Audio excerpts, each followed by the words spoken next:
열왕기상 8장 22절에서 30절입니다. 하나님의 말씀입니다. 함께 고백드리겠습니다. 솔로몬이 여호와의 제단 앞에서 이스라엘 온 회중과 마주서서 하늘을 향해 손을 펴고 이르되 이스라엘의 하나님 여호와여, 위로 하늘과 아래로 땅에 주와 같은 신이 없나이다. 주께서는 온 마음으로 주의 앞에서 행하는 종들에게 언약을 지키시고 은혜를 베푸시나이다. 주께서 주의 종 내 아버지 다윗에게 하신 말씀을 지키사 주의 입으로 말씀하신 것을 손으로 이루심이 오늘과 같으니이다. 이스라엘의 하나님 여호와여, 주께서 주의 종 내 아버지 다윗에게 말씀하시기를 내 자손이 자기 길을 삼가서 내가 내 앞에서 행한 것 같이 내 앞에서 행하기만 하면 내게서 나서 이스라엘의 왕 위에 앉을 사람이 내 앞에서 끊어지지 아니하리라 하셨사오니 이제 다윗을 위하여 그 하신 말씀을 지키시옵소서. 그런즉 이스라엘의 하나님이여, 원하건대 주는 주의 종 내 아버지 다윗에게 하신 말씀이 확실하게 하옵소서. 하나님이 참으로 땅에 거하리이까 하늘과 하늘들의 하늘이라도 주를 용납하지 못하시겠거든 하물며 내가 건축한 이 성전이 오리까. 그러나 내 하나님 여호와여, 주의 종의 기도와 간구를 돌아보시며 이 종이 오늘 주 앞에서 부르짖음과 비는 기도를 들으시옵소서. 주께서 전에 말씀하시기를 내 이름이 거기 있으리라 하신 곳 이 성전을 향하여 주의 눈이 주야로 보시오며 주의 종이 이곳을 향하여 비는 기도를 들으시옵소서. 주의 종과 주의 백성 이스라엘이 이곳을 향하여 기도할 때에 주는 그 간구함을 들으시되 주께서 계신 곳 하늘에서 들으시사 사하여 주옵소서. 아멘. 열왕기의 기준, 선한 왕인가 악한 왕인가의 기준은 신명기입니다. 신명기에 나타나는 그 말씀대로 행하였는지 또 행하지 않았는지가 선한 왕, 악한 왕의 기준이 되는 거죠. 그래서 신명기를 기록할 후반부에 모세는 끊임없이 말합니다. 옛날을 기억하라. 역대 연대를 생각하라. 내 아버지에게 물으라 하는 겁니다. 기억할 때 그 기억의 뿌리에서 우리 은혜를 생각한다는 겁니다. 우리가 어떤 존재라고요? 이스라엘은 나의 종이 됨이니라. 그들을 내가 애굽에서 인도하여 낸 나의 품꾼이라, 나의 종이라. 나는 내 하나님이라는 겁니다. 원래 너희는 종이었다는 겁니다. 너희는 존재는 원래 종으로서 살 수밖에 없는 너희를 애굽에서 인도해냈고 하나님의 택한 자라는 것을 잊지 말라는 겁니다. 그리고 하나님께서 끊임없이 말씀하시는 것이 이스라엘아 들으라. 우리 하나님 여호와는 오직 하나인 여호와시니 너는 마음을 다하고 힘을 다하고 뜻을 다하여 내 하나님 여호와를 사랑하라. 그 말씀을 하십니다. 이것은 본인뿐만 아니라 그 자녀들 그리고 그 후손들에게 얘기하고 가르쳐야 될 중요한 핵심적인 말씀이죠. 자, 그래서 오늘 본문을 보면 솔로몬이 이제 성전을 건축한 후에 손을 펴고 하나님 앞에 기도하는 내용이 나옵니다. 그때 기도의 내용이 23절에 이렇게 기도합니다. 이르되 이스라엘의 하나님 여호와여, 위로 하늘과 아래로 땅에 주와 같은 신이 없나이다. 주께서는 온 마음으로 주 앞에서 행하는 종들에게 언약을 지키시고 은혜를 베푸시나이다. 아멘. 온 마음으로 주 앞에 행하는 종들, 하나님 앞에 온 마음을 다하는 종들, 그들에게 은혜 베푸시는 주님께 기도합니다. 그렇게 고백합니다.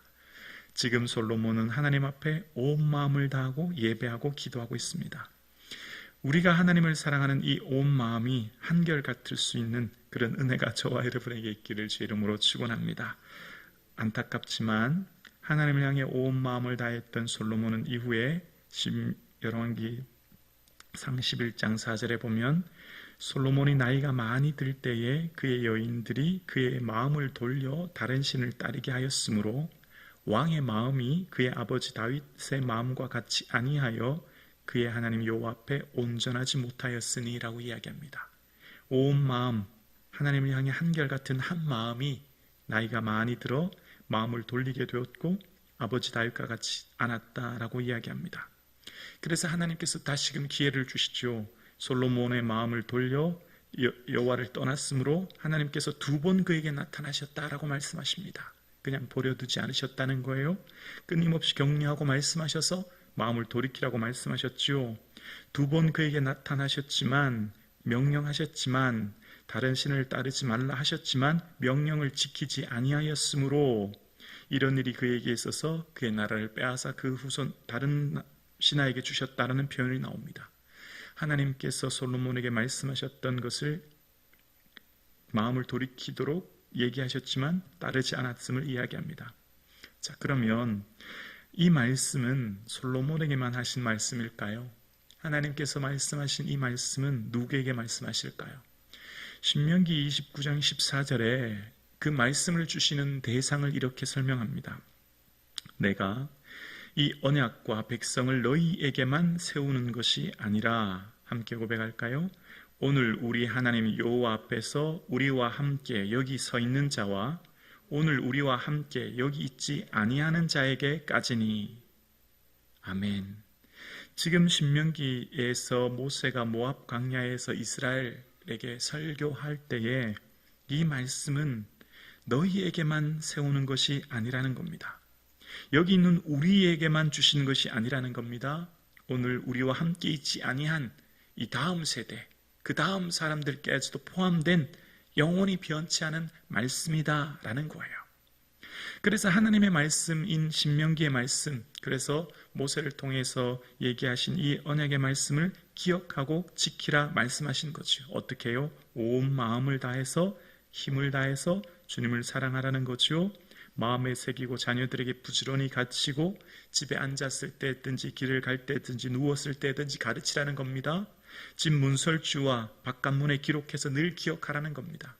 이 마음이 떠나고 바뀌면 여기에서 고난과 어려움이 생기는 것을 말씀하셨기 때문이에요. 그리고 솔로몬이 기도합니다. 하나님께 향하여 기도하기를 29절과 30절에 기도합니다. 주께서 전에 말씀하시기를 내 이름이 거기 있으리라 하신 곳 이 성전을 향하여 주의 눈이 주야로 보시오며 주의 종이 이곳을 향하여 비는 기도를 들으시옵소서. 주의 종과 주의 백성 이스라엘이 이곳을 향하여 기도할 때에 주는 그 간구함을 들으시되 주께서 계신 곳 하늘에서 들으시고 들으시사 사하여 주옵소서. 아멘. 내 이름이 거기 있으리라 하신 곳, 하나님의 이름이 있으시라 하신 곳, 바로 성전을 말하는데요. 믿음의 선배들의 모습을 보면 아브라함이 그랬습니다. 아브라함은 하나님 부르심 따라 온 이 가나안 땅에서 제일 먼저 제단을 쌓고 하나님께 예배를 드리죠. 그때 모습을 이렇게 말합니다. 그가 그곳에서 제단을 쌓고 여호와 이름을 부르더니라고 이야기합니다. 여호와 이름을 부르는 곳, 예배하는 곳에서 하나님의 이름을 부를 때 하나님의 은혜가 임했음을 이야기합니다. 그리고 그 뒤에도 끊임없이 얘기하는 것, 제단을 쌓고 여호와의 이름을 불렀다고 하는 것은요, 창세기 12장 8절, 13장 3절, 또 그 아들 이삭도 26장 23절에서 이야기합니다. 하나님 이름 불렀다는 것, 예배하며 하나님의 은혜를 구하며 찾았다는 것을 말하고 있죠. 자, 그렇게 하나님의 이름이 있는 곳은 어떤 곳일까요? 예배하는 곳입니다. 하나님께 예배하고 경배하는 곳, 하나님의 이름이 있는 곳, 하나님의 이름을 찾고 구하는 곳, 그곳에 은혜 내려주신 것을 말씀하시죠. 자, 그리고 솔로몬이 오늘 30절에 기도할 때 이렇게 얘기합니다. 주의 종과 주의 백성 이스라엘이 이곳을 향하여 기도할 때라고 이야기합니다. 지금 이곳은 어디죠? 성전이에요. 그러니까 성전에서 향하여 기도할 때 간구함을 들어주세요 라고 기도합니다. 이곳을 향하여 기도하는 기도를 응답해 달라는 거죠. 그래서 이후에 다니엘도 예루살렘을 향하여 창문을 열고 기도했다는 모습이 등장합니다. 이곳이 참 중요해요. 자, 그러면 한번 생각해 볼게요. 지금 이곳이 왜 중요하죠? 이곳은 성전이 있기 때문이에요. 그런데 우리가 생각할 때 이 성전은 백향목과 금으로 지었기 때문에 귀하다 생각하지만 그것보다 더 중요한 게 있습니다. 성전이 성전 될 수 있었던 것, 그러니까 성전이 화려한 금과 백향모로 치장해서 지었기 때문에 이곳이 귀하고 아름다운 것이 결코 아니에요. 왜냐하면 이곳은 역대하 3장 1절에 보면 솔로몬이 예루살렘 모리아 산의 여호와의 전 건축하기를 시작하니라는 표현이 나옵니다. 이곳은 어디냐면 모리아 산 위에 세워진 곳입니다. 그러니까 이곳은 모리아 산이라는 말은 어떤 말이죠? 1000년 전으로 거슬러 올라가야 됩니다. 1000년 전에 하나님께서 아브라함을 부르시고 시험하실 때에 말씀하셨죠. 독자 이삭을 데리고 모리아 땅으로 가서 내가 일러준 곳에서 그 아들을 번제로 드리라고요. 그곳에서 하나님이 아브라함이 하나님 말씀에 순종하여 하나님 말씀대로 이삭을 그곳에서 결박하여 죽이려 할 그때 아브라함아 아브라함아 부르시고 내가 내 아들 독자로도 내게 아끼지 아니하였으니 내가 이제야 내가 하나님 경외하는 줄 아노라 말씀하신 곳 바로 모리아산입니다. 하나님을 향해 아들 이삭을 드렸던 땅, 그 피 흘림, 그 내 하나님을 향해 내 모든 걸 드렸던 아브라함의 그 헌신의 땅, 그리고 1000년이 흘년이 지났습니다. 그곳에 바로 솔로몬의 성전이 쓴 거예요. 그러니까 솔로몬의 성전은 외형적인 아름다움, 무엇으로 치장했느냐보다 더 중요한 것은 그곳에서 희생의 번제가 드려졌던 곳이라는 거죠. 우리가 성전 될 수 있었던 것, 성전은 외형적인 아름다움보다 더 중요한 것, 바로 예수 그리스도의 십자가 보혈과 그 은혜가 있기 때문에 성전이 되는 줄로 믿습니다. 우리가 하나님의 거룩한 성전이 되고 구원 얻는 것, 예수 십자가 보혈로 구원 얻는 것이죠. 그래서 이 성전이 이곳을 향해 기도할 수 있었던 것은 이곳을 향해서 하나님께 향하여 기도하고 은혜 베풀어 주세요라고 할 수 있는 근원적인 힘은 바로 희생의 헌신의 땅이라는 것을 말씀하고 있는 거예요. 오늘 솔로몬이 이곳을 향해서 하나님 앞에 기도합니다. 다 누구 덕분입니까? 알고 보면 아버지 다윗이 준비했던 많은 비용들, 거슬러 올라가면 믿음의 선배인 아브라함의 희생, 알고 보면 솔로몬이 한 게 아무것도 없어요. 이곳이 여호와의 예루살렘 성전, 하나님 기뻐하는 성전이 될 수 있었던 것은 다 믿음의 선배들이요 전적인 하나님의 은혜인 것이죠. 솔로몬이 한 것은 아무것도 없어요. 나를 주장할 수 없어요. 내가 했다, 내가 솔로몬 건축, 내가 이만큼 아름다운 성전을 세웠다 할 수 없어요. 이곳이 성전될 수 있었던 것은 1000년 전 아브라함의 헌신과 희생이었죠. 오늘 우리의 살아가는 모든 삶은 나의 나된 것은 오직 주의 은혜인 줄로 믿습니다. 그것을 기억해야만 그 기억 속에서 은혜가 나오게 되고 내가 어떤 존재인지를 알 때 오늘도 내 삶이 온전히 주님을 따를 수 있게 되는 거죠. 오늘 예배드리시는 사랑하는 성도님, 우리는 하나님의 왕 같은 제사장이요 나는 하나님의 성령이 거하시는 전인 줄로 믿습니다. 내가 어떤 존재인지를 알아야만 한결같은 마음을 지킬 수 있는 거예요. 내가 이만큼 했다, 나는 이만큼 이루었다. 여러분, 간절한 사람에게는 권태가 있을 수 없어요. 절박한 사람에게는 권태가 나타날 수 없죠. 주님 없이는 살 수 없는데요. 주님 없이는 견딜 수 없는데요. 그런데 세상에서 풍요와 많은 것을 누리게 되면 이제 하나님 없이도 살만해지거든요.